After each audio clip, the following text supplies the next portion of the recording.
If you see a man talking to the wind in the middle of a busy market, do not laugh at him. In Africa, some madmen are not crazy.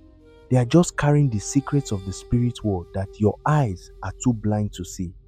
In the heart of Ojoba Market, there lived a man named Babajide.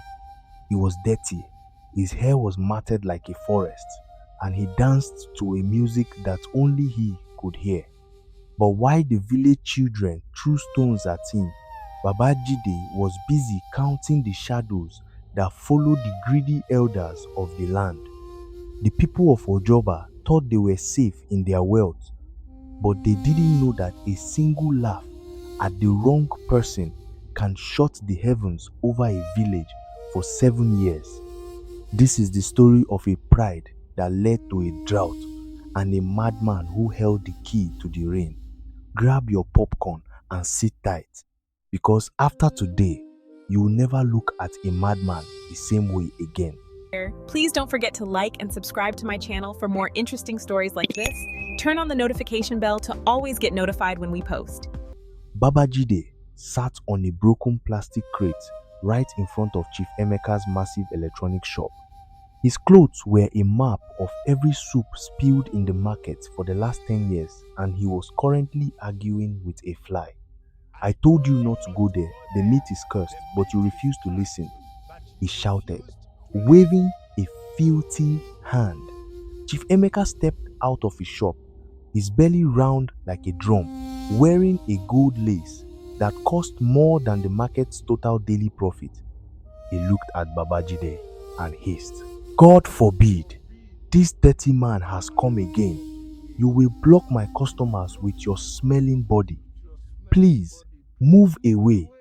Babajide looked up, his one good eye twinkling with a strange golden light.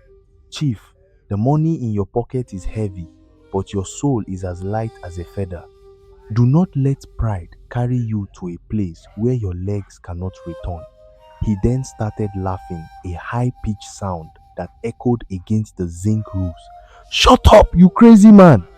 Chief Emeka barked, signaling his assistants. "Boys, come and remove this rubbish from here. If he returns, ensure you give him a thorough beating. Market people are trying to make money, while a madman is speaking nonsense." The boys grabbed Babajide, dragging him through the dirt while the crowd cheered and laughed. Among those laughing the loudest was Tunde, the village's most successful young farmer who had just bought a brand new tractor. He pointed his finger at Babajide as the old man was tossed into a gutter near the market entrance. "Old man, how is business? Will you eat food today, or is it grandma you want to eat for dinner?" Tunde mocked, his friends joining in the jeering. Babajide stood up, dripping with gutter water, but his face was surprisingly calm as he wiped his brow. "Tunde, you have plenty of corn in your barn, but you forget that the ground has no brother. The earth that gives to you today can swallow your sweat tomorrow." He spat on the ground and began to hum a low, mournful tune. "Man, this madman has too much to say," Tunde shouted, picking up a small stone and tossing it at Babajide's legs. "Go and find work, old man. Even your shadow is tired of you. Leave Ojoba Market before we use you as a sacrifice for better sales." The crowd roared with laughter, oblivious to the way the sun suddenly dipped behind a dark cloud. A young girl named Amina, who sold bottled water, was the only one who didn't laugh. She reached into her bowl and handed Babajide a cold sachet. "Old man, drink some water. Do not mind them," she whispered. Babajide took the water, looked at her kindly, and said, "Amina, when the fire starts, only your house will have cold water. Mark my words." 2 weeks passed, and the laughter of the market began to fade as a strange phenomenon took over the village of Ojoba. The rainy season had arrived, but not a single drop of water fell from the sky. Every morning, the clouds would gather, thick and dark, promising a heavy downpour, only to vanish into thin air by noon. Tunde walked through his farm, his heart sinking as he saw his precious corn turning yellow and brittle under the scorching sun. What is this? The weather forecast said rain would fall since last week, he muttered, kicking the dry, cracked earth. His tractor sat idle, a silent monument to a harvest that was rapidly dying. Chief Emeka was also feeling the heat.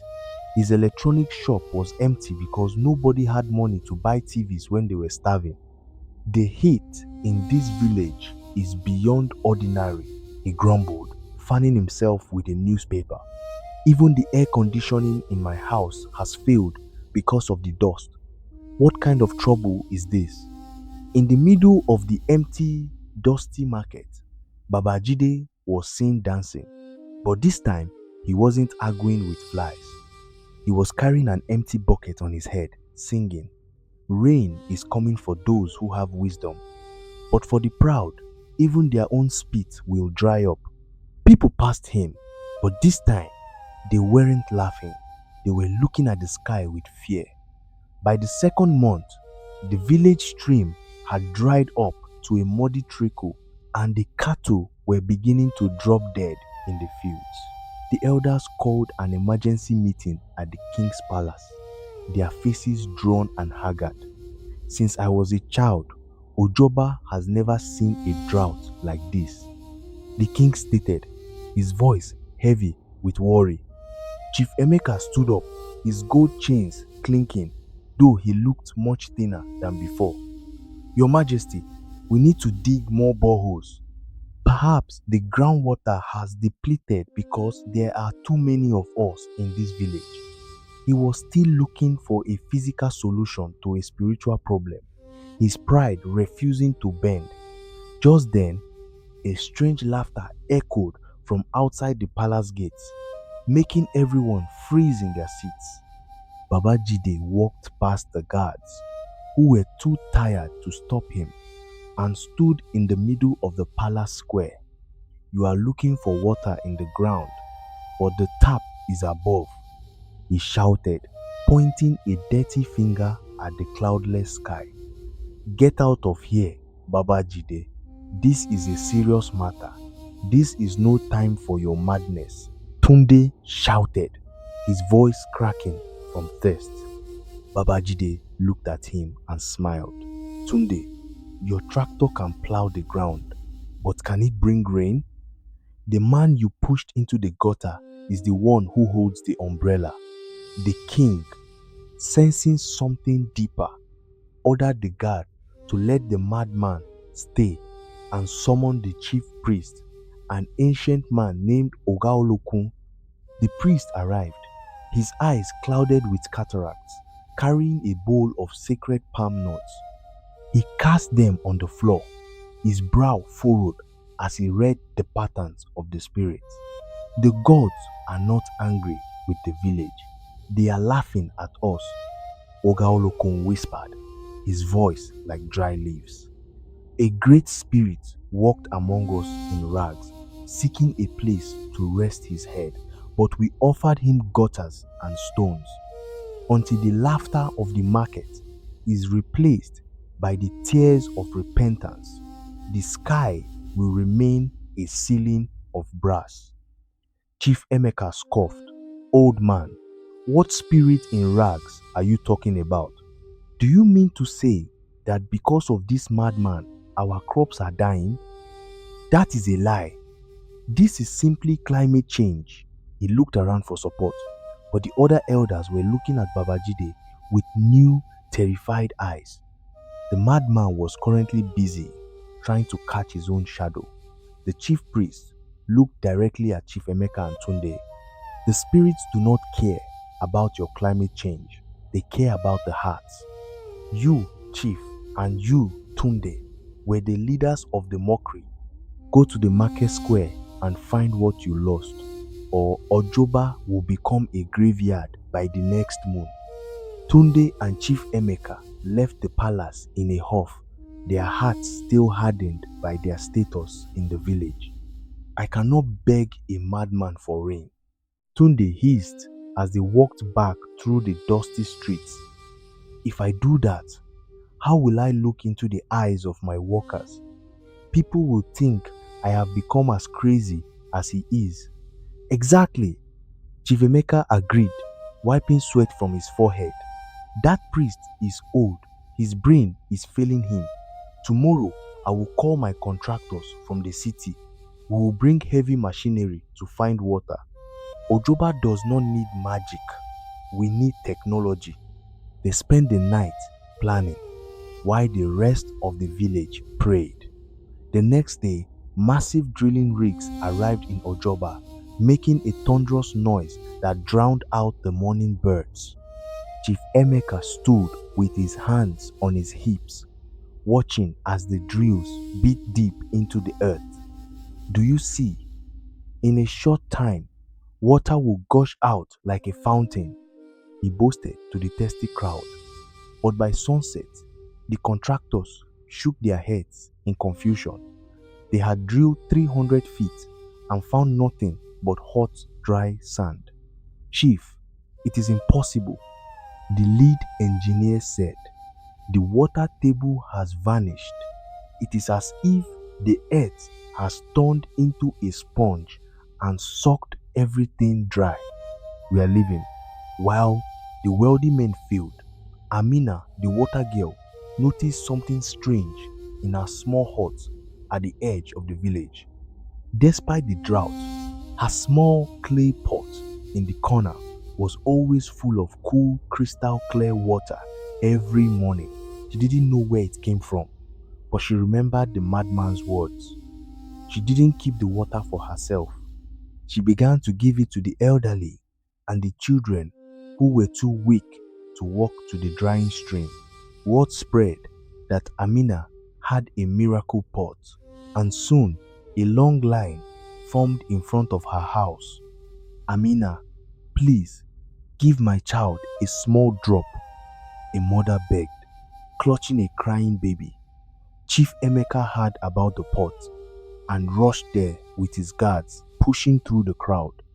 Amina, where are you getting this water from? Are you hiding a borehole here? He looked into the pot, his eyes greedy. Since the village is suffering, the king says all water must be shared at the palace. Take the pot. No, chief, it is for the people, Amina cried. But the guards pushed her aside and grabbed the clay pot. But the moment the guard lifted it, the pot became as heavy as a mountain, crashing to the floor and shattering. To everyone's horror, the water did not spill.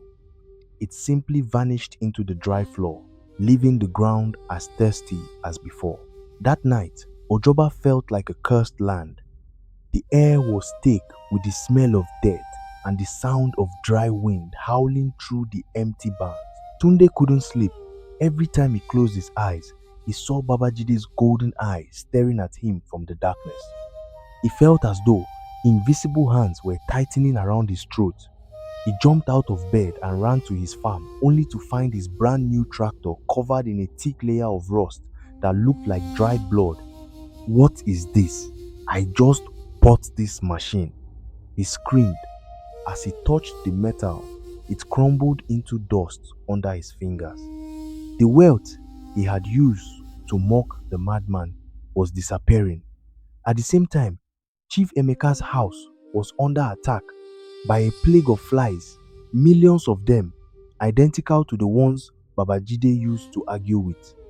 They covered his gold lace, they flew into his mouth when he tried to speak, and they swarmed his expensive televisions. Help! Someone help me remove these flies, he wailed, running into the street. The two men met in the market square at midnight, both looking like ghosts of their former selves. They found Baba Jide sitting in the middle of the dust, glowing with a soft ethereal light. He was no longer arguing, he was waiting. The shadows have come for dinner, and you two are the main course. The madman whispered, "Old man, please, we are sorry. Anything you want, we will do." Tunde cried, falling on his knees in the dirt. His arrogance had been stripped away by the sight of his ruined farm and the crushing weight of the drought. "I will buy you new clothes. I will build you a house. Just make the rain fall." Babajide looked at him with pity. "Tunde, do you think rain is something a person can buy in a shop? You gave me stones when I asked for respect. Now, the sky gives you dust when you ask for life." He turned his back on them, looking up at the swelling dark clouds that refused to break. Chief Emeka crawled forward, his hands trembling. "Old man, I was a prominent man. I did not know you were a spirit. Please, forgive my pride.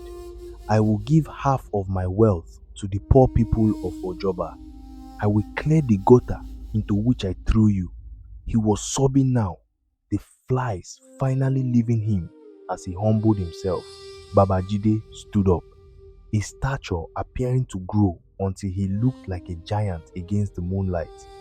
"Pride is a heavy load, Chief. If you want to see rain, you must carry the bucket you mocked. Tomorrow, Ojoba Market will open, and the two of you will be the entertainment. Only then will the sky open." The next morning, the village gathered at the market square, but they didn't see a madman dancing. Instead, they saw Chief Emeka and Tunde, the two richest men in the village, dressed in rags and covered in charcoal. They were carrying heavy buckets of sand on their heads, walking in circles around the square while chanting, "We are fools, we are fools." The villagers were silent. Nobody laughed this time. They saw the desperation in the men's eyes and the sincerity of their shame. Even the children, who used to throw stones at Babajide, stood back in awe. They realized that the hierarchy of the village had been flipped upside down by a power they couldn't understand. Babajide stood on the very plastic crate where he had been insulted, now wearing a clean white robe that appeared out of nowhere. He held a small wooden staff and looked at the horizon. The laughter has ended and the crying has begun. Now the earth can hear the sky again, he announced, his voice booming like thunder. Amina walked to the center of the square and knelt before Babajide. "Old man, the people have learnt their lesson. Please, do not let Ojoba die." Babajide touched her head and smiled. "Amina, your kindness saved the soul of this village. Because of you, the rain will not just fall, it will wash away the curse." Suddenly, a sound like 1,000 drums echoed from the clouds. The air turned cool, and the smell of wet earth, the most beautiful scent in the world, filled the nostrils of every thirsty villager. A single heavy drop of rain fell and landed right on Chief Emeka's forehead, washing away the charcoal. Then the heavens opened. It wasn't a normal rain, it was a deluge of life. The water fell in sheets, filling the dry gutters, soaking the parched farms, and making the village stream roar back to life. People ran out of their houses, lifting their faces to the sky, dancing and crying with joy. Tunde fell into the mud, letting the rain soak into his skin. He realized that his crops were coming back to life, but more importantly, his heart felt lighter than it had in years. He no longer cared about his tractor, he only cared about the water that was saving his people. In the middle of the downpour, Chief Emeka stood up and started to wash the feet of the beggars who sat near his shop. He realized that his gold was nothing compared to the grace of the rain. The market people watched in shock as the prominent man became a servant, the lessons of the madman finally sinking deep into his soul. As the rain continued to fall, the villagers looked for Babajide to thank him. but the plastic crate was empty. The man they called a madman had vanished into the mist of the rain, leaving only his white robe behind. It lay on the ground, but it did not get dirty. The mud simply slid off it as if it were made of light. Ogaolokun, the chief priest, walked to the crate and picked up the robe. "He has returned to where he came from," the priest said. "He was a messenger sent to test the heart of Ojoba. We failed the test with our laughter, but we passed it with our tears. Never again must we judge a man by his rags." The king declared a 7-day festival to celebrate the reign of repentance. The village of Ojoba was transformed. The fences between houses were torn down, and the barns were shared. The drought had ended, but the greed that caused it was also buried in the wet soil. Amina was appointed as the youngest advisor to the king, her miracle pot placed in the center of the palace as a reminder. She never forgot the taste of the water she gave to the madman, and she made sure that no stranger was ever turned away from Ojoba without a cup of cool water. Years passed, and Ojoba became the most prosperous village in the region. Tunde's farm produced more corn than anyone could count, but he always gave the first harvest to the poor. Chief Emeka's shop became a center for community help, and he was often seen sitting on a crate talking to the street children. The children of Ojoba were taught a new song, one that they sang every time the clouds gathered in the sky. "Respect the man in rags, for his eyes see the sun. The laughter of the fool is the rain that never comes. They never threw stones again, and they always looked for the golden light in the eyes of strangers." Every year, on the anniversary of the great rain, a mysterious white robe is found, draped over the plastic crate in the market square. Nobody sees who puts it there, but it stays there for one day, glowing softly in the moonlight, a silent blessing from the man who was once called a madman. So, if you find yourself in a busy market and you see someone talking to the wind, do not laugh. Stop, offer a cup of water, and listen. You might just be talking to the one who holds the umbrella for your soul. That is the story of Ojoba and the rain that washed away pride.